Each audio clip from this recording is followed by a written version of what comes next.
تو مسئلہ یہ ہے کہ پاکستان میں ایک ہی دن عید کیوں نہیں ہوتی اور ایک ہی دن عید منانے پر زور کیوں دیا جاتا ہے؟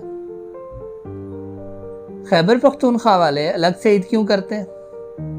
افغانستان میں ایک دن پہلے عید ہو جاتی ہے۔ تو ہمارے جغرافیائی اور رؤیت ہلال کے مطابق جو ہمارے آپس کے اختلافات ہیں اور جو ٹیکنیکل چیزیں ہیں ان پر آج کی ویڈیو میں روشنی ڈالی جائے گی۔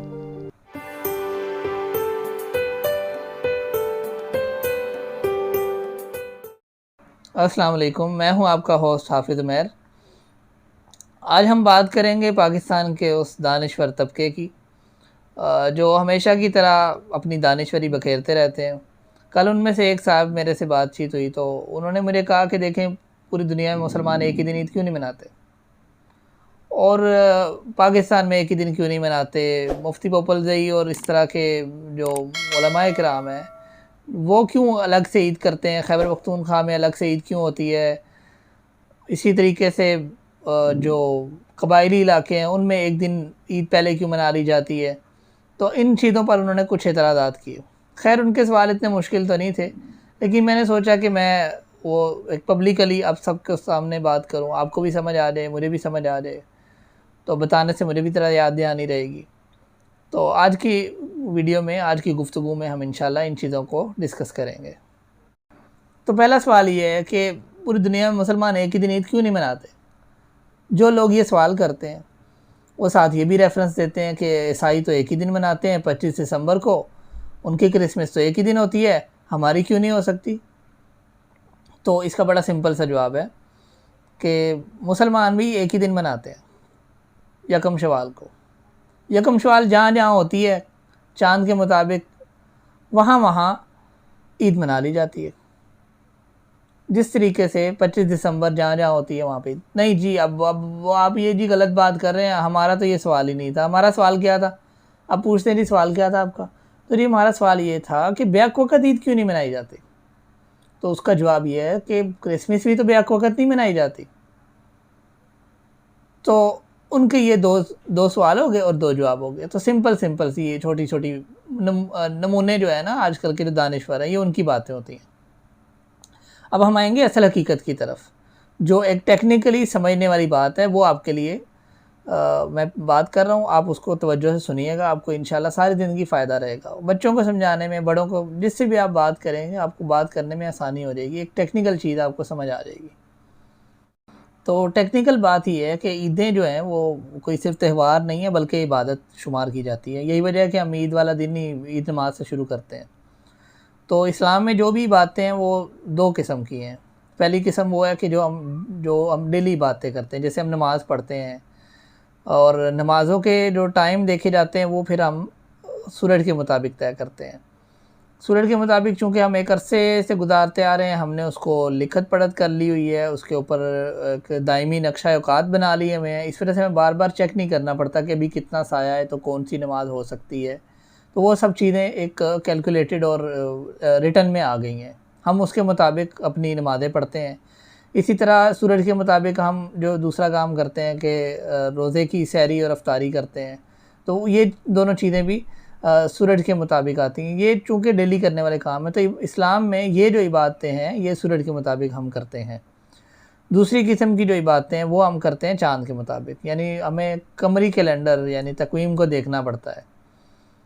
دوسری قسم کی عبادات جو قمری کیلنڈر کے ساتھ منسلک ہیں، ان میں جس طرح عیدین کے کون سے دن ہیں، حج کے کون سے دن ہیں اور رمضان کا آغاز کیسے ہوگا، یہ چیزیں ہیں۔ تو اس میں سمجھنے والی بات یہ ہے کہ اس کے کیلنڈر کا آغاز چاند کے طلوع ہو جانے سے ہو جاتا ہے۔ مطلب اسلامی مہینوں میں جو ہم چاند کے مطابق روزے رکھتے ہیں یا اس چاند کے مطابق جو ہم اپنا سال گزارتے ہیں، اس میں یہ ہوتا ہے کہ دن شروع ہو جاتا ہے آپ کا مغرب سے، چاند نکلتا ہے اگلے دن کا، تو آپ پہلے شام کرتے ہیں، پہلے رات گزارتے ہیں، پھر اگلا دن وہ اسی تاریخ کا ہوتا ہے۔ تو اس میں یہ ہے کہ اب سائنس اتنی زیادہ ترقی کر گئی ہے کہ ہم اگلے 100 سال تک کا ڈیٹا بھی حاصل کر سکتے ہیں کہ چاند کب نکلے گا، کیا پیدائش ہوگی، کیا ہوگا۔ لیکن اسلام جو ہے، اسلام پر عمل درآمد کا جو انحصار ہے وہ ڈیپینڈنٹ سائنس کے اوپر نہیں ہے۔ وہ ان چیزوں پر ڈیپینڈنٹ ہے کہ ہر دور میں اس کے اوپر اپلائی ہو سکے. دور دراز کے لوگ ہوں، پڑھے لکھے ہوں یا غیر پڑھے لکھے ہوں، وہ اس پر آسانی سے عمل کر سکیں. تو سمجھنے والی بات یہ ہے کہ جس طریقے سے یہ جو عیدیں ہیں، عیدین کا گفٹ ہمیں اسلام نے دیا ہے، تو اسلام کے مطابق ہی ہم اس کو فالو کریں گے تو ہماری عیدیں اچھی گزریں گی. تو اسلام یہی کہتا ہے کہ چاند آپ دیکھیں تو پھر آپ اگلا مہینہ شروع کریں، ورنہ آپ اپنے 30 روزے مکمل کریں.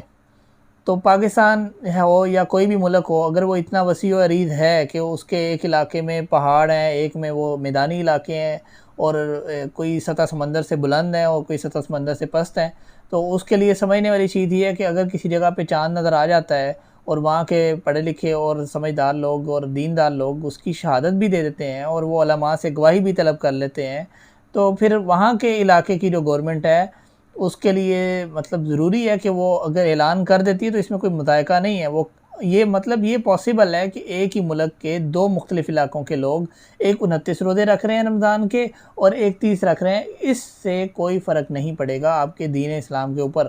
یہ کوئی ایسا شرعی مسئلہ نہیں ہے کہ آپ اسے پریشان ہوتے پھریں. یہ مسئلہ بنا دیا گیا ہے. یہ آج کے جو پڑھے لکھے جو دانشور طبقہ ہے انہوں نے یہ پڑھا دیا ہمیں کہ یہ امت کا بہت بڑا مسئلہ ہو گیا، حالانکہ یہ کوئی مسئلہ نہیں ہے.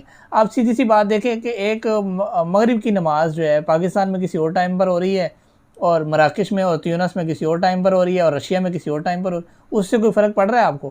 جب ان چیزوں سے فرق نہیں پڑ رہا تو یہ کون سا ایسا مسئلہ ہے؟ یہ ایک سمجھنے والی بات ہے کہ ایک علاقے میں اگر چاند نظر آ گیا ہے، جس طرح مجھے کل کی مطلب یہ نیوز تھی کہ خیبر پختونخوا میں چاند نظر آ گیا، وہ عید کریں گے، تو اس میں کیا مذائقہ ہے؟ اس میں کوئی مذائقہ نہیں ہے. وہ اپنے 29 روزے رکھتے ہیں، ہم اپنے 30 روزے پورے کریں گے کیونکہ ہمیں چاند نظر نہیں آیا. تو ٹھیک ہے، ہم 30 روزے پورے کرنے کے بعد چاند نظر آئے یا نہ آئے، سیدھی سی بات ہے اگلا مہینہ تو شروع ہو جائے گا نا، تو ہم اگلے مہینے کا آغاز کریں گے اور 1 شوال کو ہم انشاءاللہ عید کریں گے. امید ہے آپ کو میری بات کی سمجھ آ گئی ہوگی. تو آئندہ بھی آپ اپنے ذہن میں یہ بات جب رکھیں گے تو آپ کو یہ جو امت کا مسئلہ بنا کر اور ایشو بنا کے جو میڈیا میں بحثیں ہو رہی ہوتی ہیں، علماء کو بلایا جاتا ہے اور بڑے بڑے سیانے لوگ بیٹھے ہوتے ہیں، ان کا کوئی فائدہ نہیں ہے. یہ ایک انڈرسٹوڈ سی بات ہے. اگر آپ اس کو آسانی سے سمجھ جائیں گے تو آپ کو آگے زندگی گزارنے میں آسانی ہوگی. بہت شکریہ، دعاؤں میں یاد رکھیے گا. اللہ حافظ.